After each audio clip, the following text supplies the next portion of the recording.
আল্লাহ পাক রব্বুল আলামিন যখন বাকে সৃষ্টি করলেন, আল্লাহ পাক রব্বুল আলামিন বাকে জিজ্ঞেস করলেন, হে বা, তোমাকে আমি কয় নক্তার মালিক বানাইবো?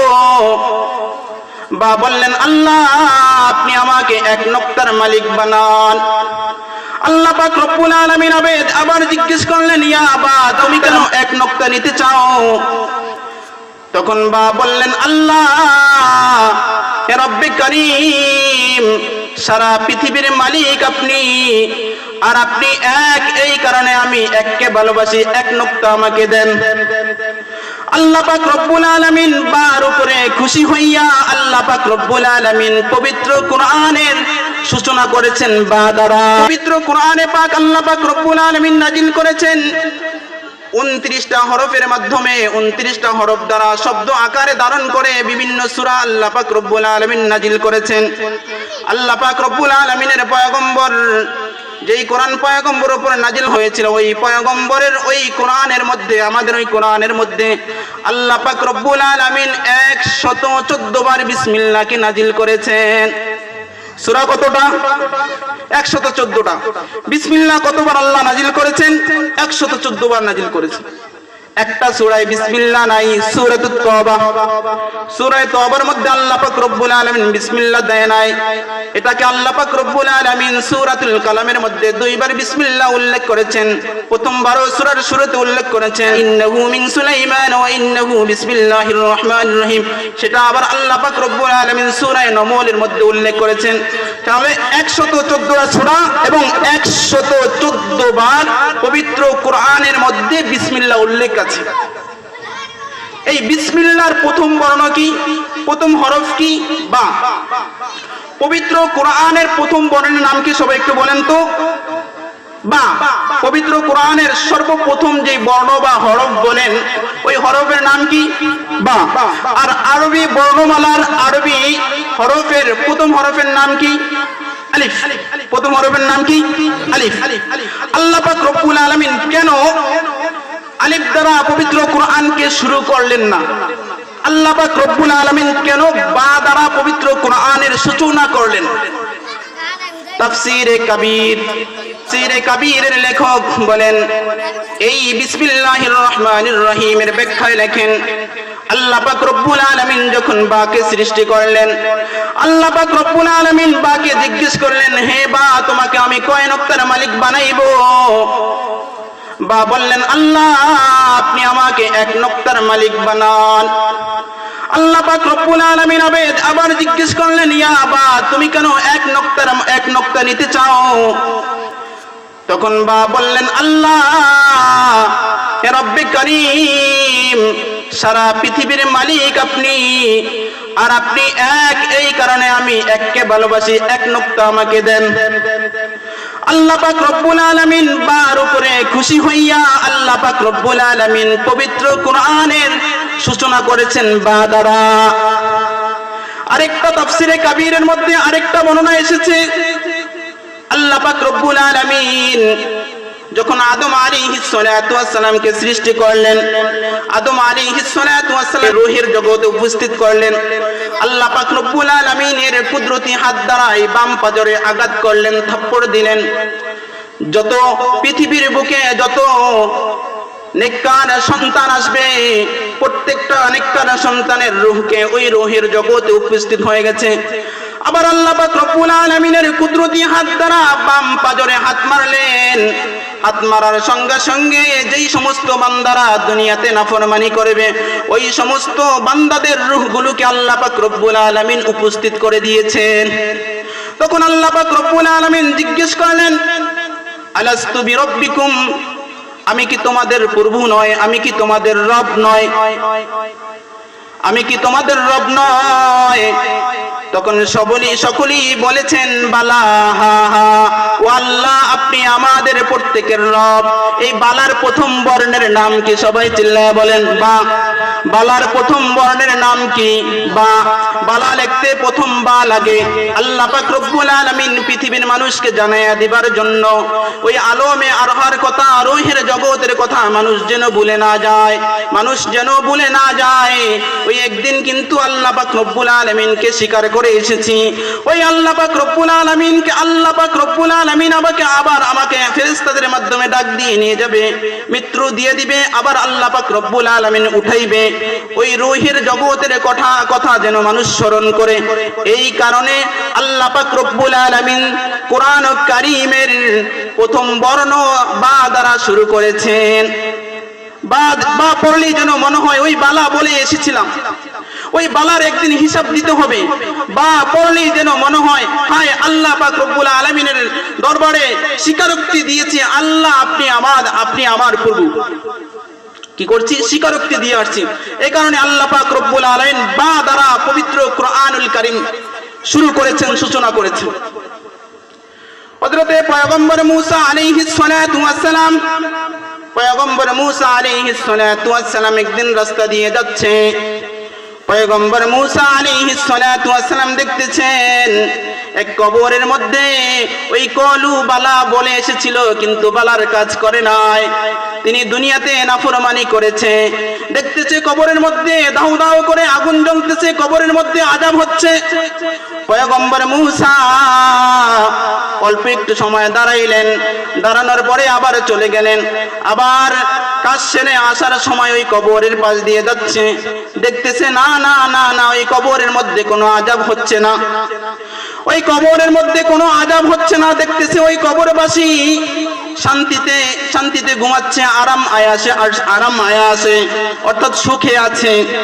পয়গম্বর মূসা আলাইহিস সালাতু ওয়াস সালাম জিজ্ঞেস করলেন, ও ভাই, যাওয়ার সময় তো দেখলাম তোমার কবরের মধ্যে আযাব হচ্ছে, এখন দেখতেছি তুমি সুখী আছো, কারণ কি?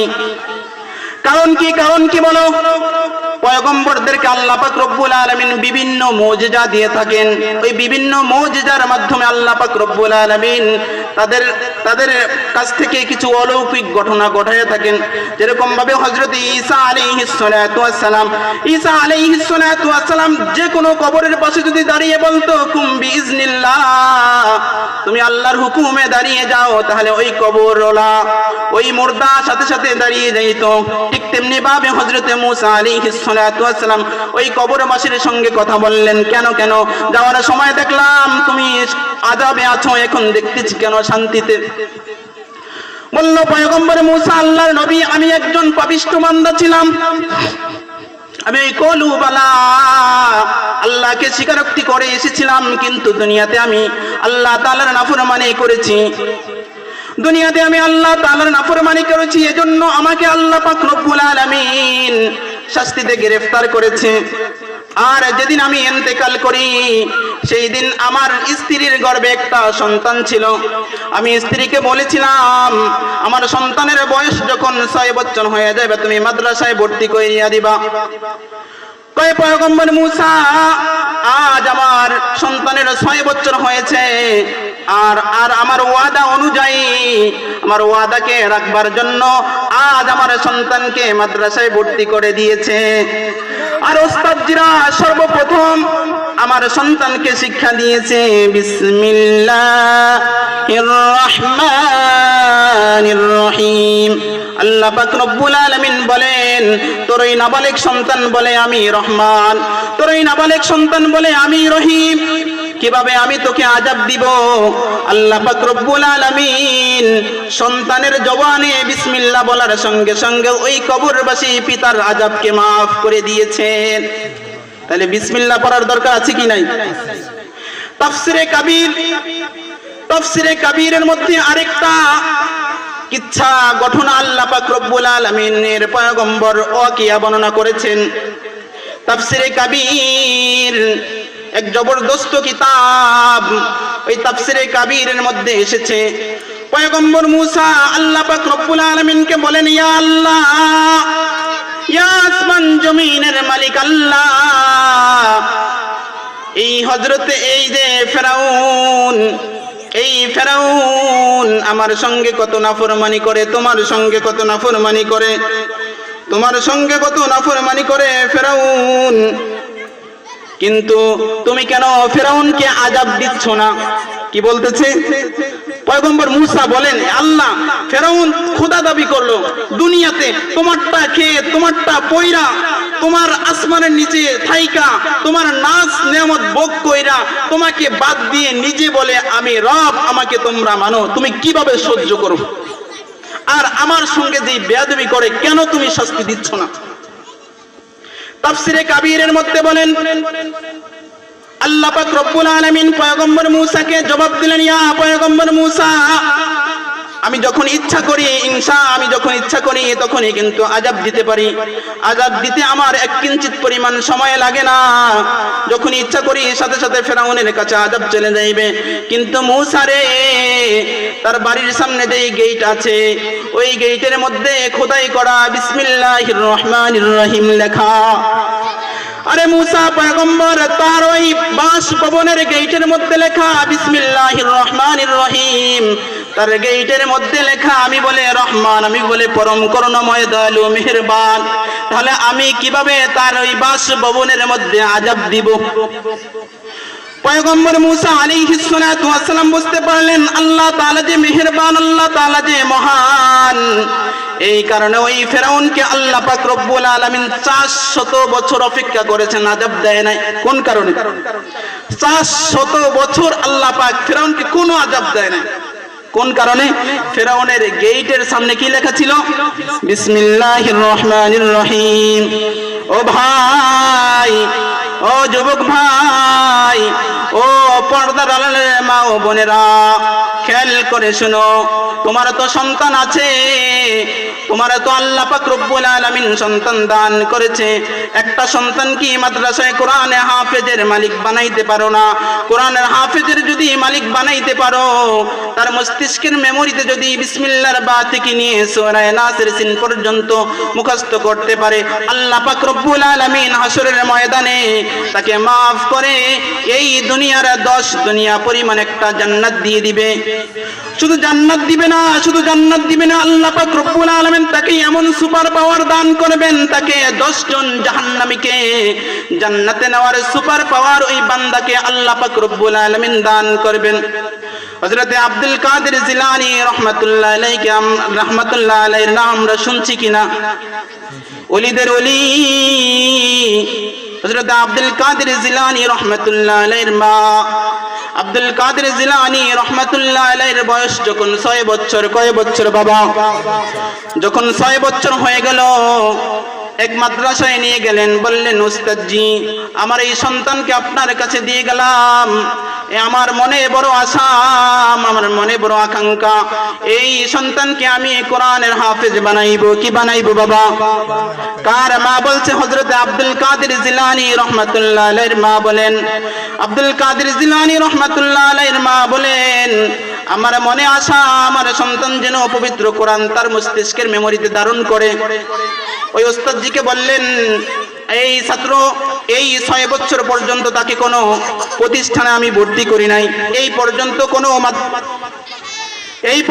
কোনো মাদ্রাসার ক্যাম্পাসের মধ্যে আমি ঢুকাই নাই, সর্বপ্রথম এই হাফসখানার মধ্যে আমি আনলাম। আপনি আমার বাচ্চার অভিভাবক হয়ে যান, আপনার কাছে আমার এই বাচ্চা দিয়ে গেলাম, এই বাচ্চাকে আপনি কোরআনের হাফেজ বানিয়ে দিবেন আমার কাছে। আব্দুল কাদের জিলানীর মা চলে আসছেন, আব্দুল কাদের জিলানীর মা চলে আসছেন। আব্দুল কাদের জিলানী রাহমাতুল্লাহ আলাইহিকে সর্বপ্রথম উস্তাদজি বললেন, আউযু বিল্লাহি মিনাশ শাইতানির রাজীম, বিসমিল্লাহির রহমানির রহিম, আলহামদুলিল্লাহি রাব্বিল আলামিন। আলহামদু সূরা কমপ্লিট তাকে সবক দিলেন। কি দিলেন বলেন? আলহামদু সূরা হযরত আব্দুল কাদের জিলানীকে সবক দিলেন। সবক দেওয়ার পরে ওস্তাদজি যখন সবক নিবেন তখন বলল, হে আব্দুল কাদের জিলানী, তখন তো আর জিলানী ছিল না, এত মর্তবার সহিত আব্দুল কাদের জিলানীর নাম মানুষ নিত না। তখন আব্দুল কাদের জিলানী রাহমাতুল্লাহ আলাইহিকে সবক নিবে, ওস্তাদজি বললেন সবক বলেন, তখন বলল আলহামদু সূরা শেষ করলো, সূরা বাকারা শেষ করে দিল, আলহামদু সূরার পরে সূরা বাকারাও শেষ করে দিল। সূরা আলে ইমরানও শেষ করে দিল, সূরা নিসাও শেষ করে দিল, সূরা মায়েদাও শেষ করে দিল, সূরা কাহাফও শেষ করে দিল, সূরা বনি ইসরাঈলও শেষ করে দিল। 18 পারা পর্যন্ত এক বৈঠকে বৈশা মুখস্থ শুনিয়ে দিয়েছেন। আব্দুল কাদের জিলানী রহমাতুল্লাহ আলাইহির উস্তাদ অবাক হয়ে গেলেন। তার মা আমার সঙ্গে মিথ্যা কথা বলেছেন, এই ছাত্রকে বলে কোনোদিন মাদ্রাসার ক্যাম্পাসের মধ্যে ঢোকায় নাই, সর্বপ্রথম আমার কাছে হাফেজ বানাইবার জন্য নিয়ে আসছে। তখন আব্দুল কাদের জিলানী রহমাতুল্লাহ আলাইহির মাকে খবর দিলেন। খবর দেওয়ার পরে আব্দুল কাদের জিলানীর মা মনে মনে ভাবছেন, আমার সন্তান কি জানি অপরাধ করে ফেলেছে ওস্তাদের সঙ্গে, এই জন্যই ওস্তাদ হয়তো বা আমাকে ডাকছে। মনে মনে ভয়, ছোট্ট সন্তান হয়তো ওস্তাদের সঙ্গে কোনো বেয়াদবি করে ফেলেছে। আব্দুল কাদের জিলানী রহমাতুল্লাহর মা মাদ্রাসার মধ্যে উপস্থিত হয়ে গেলেন। উপস্থিত হওয়ার পরে ওস্তাদজি বললেন, এ মহিলা, তুমি কেন আমার সঙ্গে মিথ্যা কথা বলেছো? তোমার সন্তানকে বলে কোনো মাদ্রাসার ক্যাম্পাসের মধ্যে ঢুকাও নাই, কেন কেন কেন তুমি আমার সঙ্গে মিথ্যা কথা বলেছো? তখন আব্দুল কাদের জিলানী রাহমাতুল্লাহ আলাইহির মা বললেন, উস্তাদজি, আমি আল্লাহি আল্লাহর কসম করে বলছি, আসমান জমিনের কসম করে বলছি, আয় আল্লাহ তোমার নামের শপথ করে বলছি, আমার সন্তানকে এই পর্যন্ত কোনো মাদ্রাসার ক্যাম্পাসের মধ্যে ঢোকাই নাই, কোনো উস্তাদের কাছে পড়াই নাই। তখন আব্দুল কাদের জিলানী রাহমাতুল্লাহ আলাইহির মা বুঝতে পারলেন কারণ কি। তখন উস্তাদ জিজ্ঞেস করলেন, তাহলে কিভাবে এক বৈঠকে 18 পারা পর্যন্ত মুখস্থ শুনিয়ে দিয়েছে? অর্থাৎ আব্দুল কাদের জিলানী রাহমাতুল্লাহ আলাইহির মায়ের চোখ দিয়ে দরদর করে পানি পড়তেছে। তখন আব্দুল কাদের জিলানী রাহমাতুল্লাহ আলাইহির উস্তাদ বলেন, মারে, কেন কেন কেন কারণ কি? তোমার এই চক্ষু দিয়ে কেন জোর করে পানি পড়তেছে বলো রে মা, কি ঘটনা এখানে রহস্যময় লুকিয়ে আছে?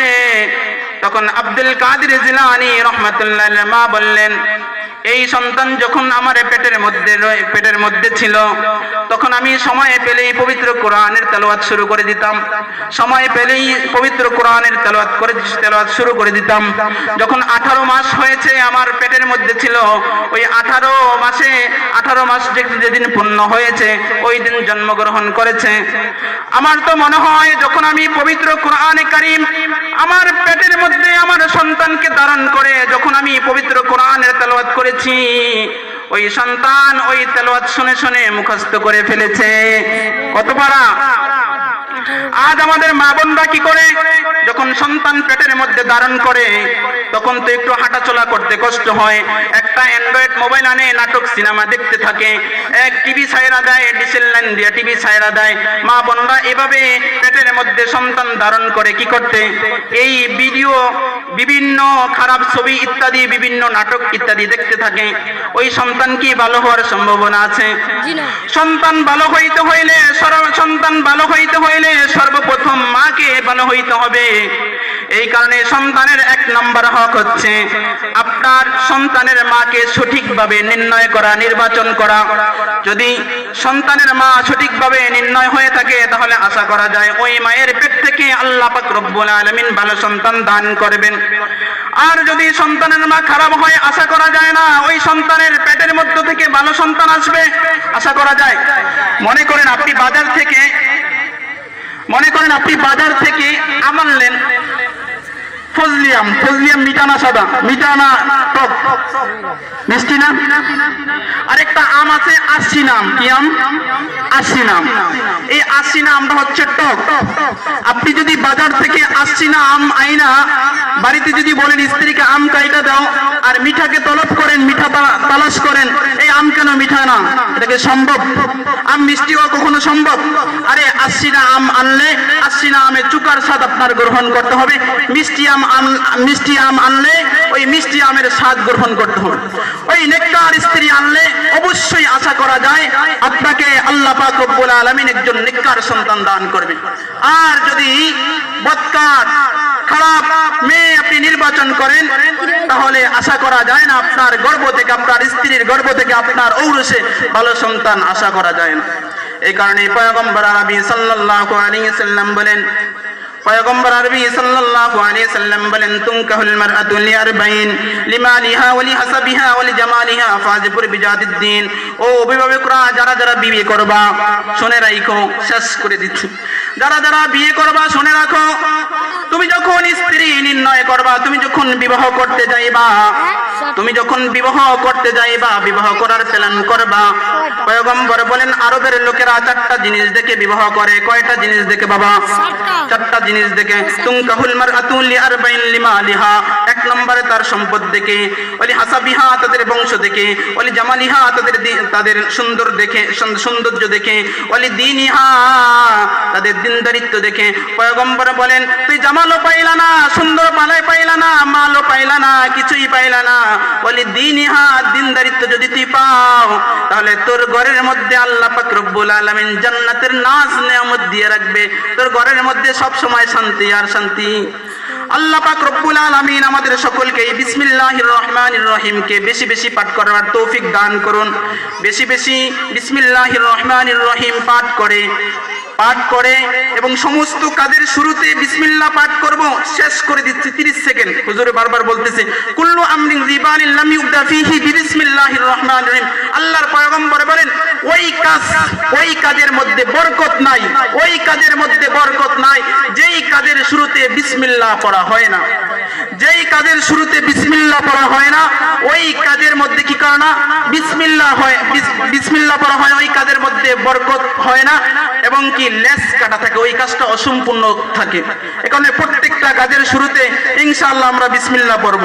আল্লাহ পাক আমাদের সকলকে যতটুকু আলোচনা করেছি উক্ত আলোচনার উপর আমল করার তৌফিক দান করুন। ওয়া আখিরি দাওয়ানা আলহামদুলিল্লাহি রাব্বিল আলামিন।